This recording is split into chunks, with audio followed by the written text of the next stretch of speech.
Lectura del Santo Evangelio según San Lucas, capítulo 12, versículos del 39 al 48. En aquel tiempo, dijo Jesús a sus discípulos: comprendan que si supiera el dueño de casa a qué hora viene el ladrón, velaría y no le dejaría abrir un boquete en casa. Lo mismo ustedes, estén preparados, porque a la hora que menos piensan, viene el Hijo del Hombre. Pedro le dijo: Señor, ¿dices esta parábola por nosotros o por todos? Y Jesús le contestó: ¿quién es el administrador fiel y prudente a quien el Señor pondrá al frente de su servidumbre para que reparta la ración de alimentos a sus horas? Bienaventurado aquel criado a quien su Señor al llegar lo encuentre portándose así. En verdad les digo que lo pondrá al frente de todos sus bienes.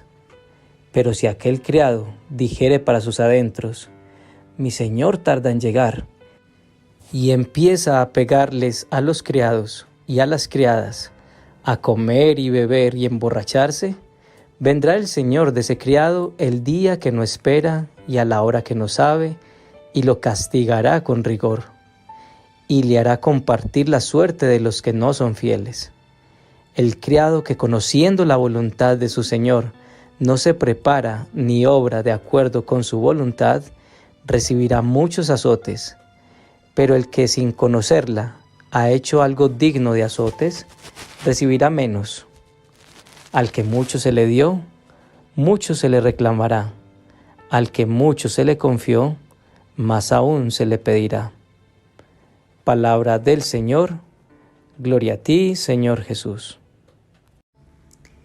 En el Evangelio de hoy Jesús continúa hablándonos sobre la necesidad de permanecer vigilantes y preparados, y para ello utiliza la parábola del siervo fiel, indicándonos que a mayor fidelidad, mayor responsabilidad. ¿Acaso no es lo mismo que nos pasa como padres con nuestros hijos? Aquel hijo que es digno de confianza recibe más responsabilidades. De igual manera, en el contexto laboral, un empleado digno de confianza recibe más asignaciones, más metas y a la vez goza de la gratitud de su jefe. Profundizaremos en el mensaje de hoy a partir de los siguientes 3 aspectos. Primero, ser un administrador fiel y prudente. Segundo, saber y seguir la voluntad de Dios. Y tercero, a mayor conocimiento, mayor responsabilidad. Primero, ser un administrador fiel y prudente.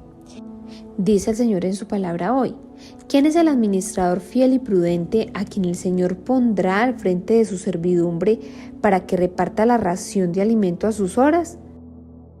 Bienaventurado aquel criado a quien su Señor al llegar lo encuentra portándose así. En verdad les digo que lo pondrá al frente de todos sus bienes. Pero si aquel criado dijere para sus adentros: mi Señor tarda en llegar, y empieza a pegarles a los criados y criadas y a comer y a beber y a emborracharse, vendrá el Señor de ese criado el día que no espera y a la hora que no sabe, y lo castigará con rigor, y le hará compartir la suerte de los que no son fieles. Vamos a analizar este punto desde 2 perspectivas. Primero, como dueños de casa, y segundo, como administrador de los bienes de Dios. Entonces, primero, en el primer punto nos lleva a analizarnos a nosotros mismos, y en el segundo a analizar cómo administramos todo lo que el Señor nos ha dado. Inevitablemente el primero determina el segundo. Si en tu trabajo haces todo bien, no vas a temer que venga un auditor o tu jefe a revisar tu trabajo. Si eres fiel con tu pareja, no vas a sentir que tengas que ocultar algo. Pero la muerte es como ese venir del Señor. Si viene el Señor en este momento, ¿tendrías temor o nos sentiríamos tranquilos de haber hecho todo lo que Él nos mandó a hacer? Pero el Señor no quiere que le sigamos por temor, sino por amor. En Proverbios 1:7 dice que el principio de la sabiduría es honrar a Dios, pero no hacerlo fariseicamente, sino encontrándonos realmente con Él, que es amor. Cuando un hombre ama a una mujer, busca complacerla, hablarle con ternura, darle gusto en lo que pide, tener en cuenta su voluntad. al momento de tomar decisiones. No lo hace por imposición, lo hace porque su amor lo lleva a hacerlo.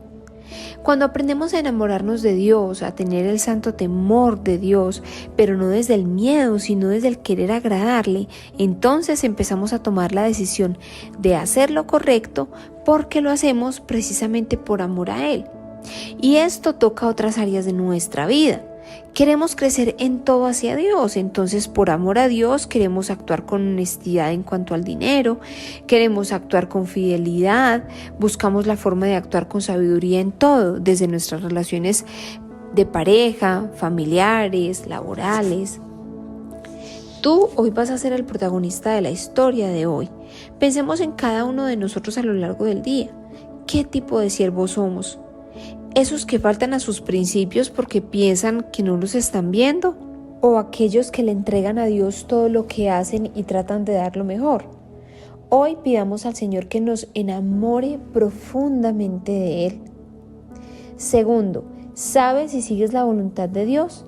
Dice en su palabra: el criado que conociendo la voluntad de su Señor no se prepara ni obra de acuerdo con su voluntad, recibirá muchos azotes, pero el que sin conocerla ha hecho algo digno de azotes, recibirá menos. Muchas veces hemos estado en los zapatos del criado que aún sabiendo la voluntad de Dios, no la hacemos. El Señor dice: oren por sus enemigos, y cuando tenemos una afrenta con alguien, más bien buscamos la forma de desquitarnos. El Señor nos dice que no se ponga el sol sobre tu enojo, y muchas veces dejamos que el enojo dure días, incluso meses y años con las personas que amamos. El Señor nos dice: no juzguen, porque en la medida que juzgan serán juzgados. Y muchas veces no dejamos de criticar a los demás creyéndonos jueces. También el Señor nos dice: trabajen o sirvan como si lo estuvieran haciendo para el Señor. Y gran parte de ese tiempo lo desperdiciamos en el celular. Y entre eso y muchas cosas más. Es que son en pequeñas cosas donde mostramos fidelidad, obediencia y amor a Dios. ¿Y a qué se refiere la palabra de Dios con los azotes? Se refiere a las consecuencias de cada acto en esta tierra y en la eternidad. Seguimos analizándonos. ¿Conocemos la voluntad de Dios para nuestras vidas? Podríamos decir que seguimos la voluntad de Dios, pero ¿entramos a deducir esa voluntad o la conocemos y la acomodamos porque nos resulta algo incómoda? Hoy en cada cosa que hagamos, por simple que parezca, ofrezcámosla a Dios y preguntémosle a Él: ¿es esta tu voluntad? Y tercero, a mayor conocimiento, mayor responsabilidad. Al que mucho se le dio, mucho se le reclamará, y al que mucho se le confió, más aún se le pedirá.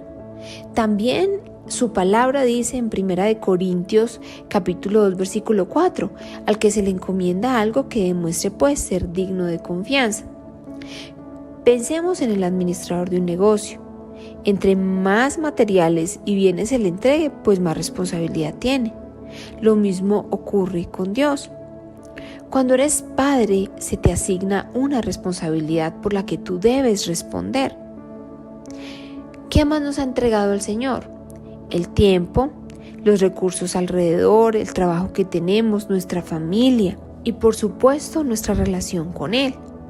Hoy es el día de empezar a transformar eso que tanto nos cuesta, hacerle fiel al Señor desde el amor y no desde el miedo.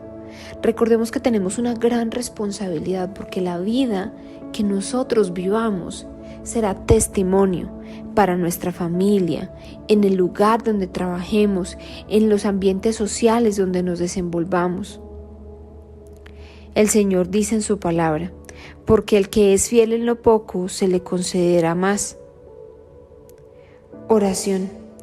Padre, hoy de nuevo nos llamas a estar vigilantes, a amarte y a amar a nuestra Madre Celestial. Te amamos, Señor, y queremos estar vigilantes en la oración, cercanos a los sacramentos, en la lectura de tu palabra. Ayúdanos, Padre, a entender con claridad tu propósito en nuestras vidas, y con el Espíritu Santo danos la firmeza, y para honra tuya, de hacer lo que nos mandas y confiar en ti. Te lo pedimos en el nombre de Jesús, por el Inmaculado Corazón de María y la fuerza del Espíritu Santo. Amén.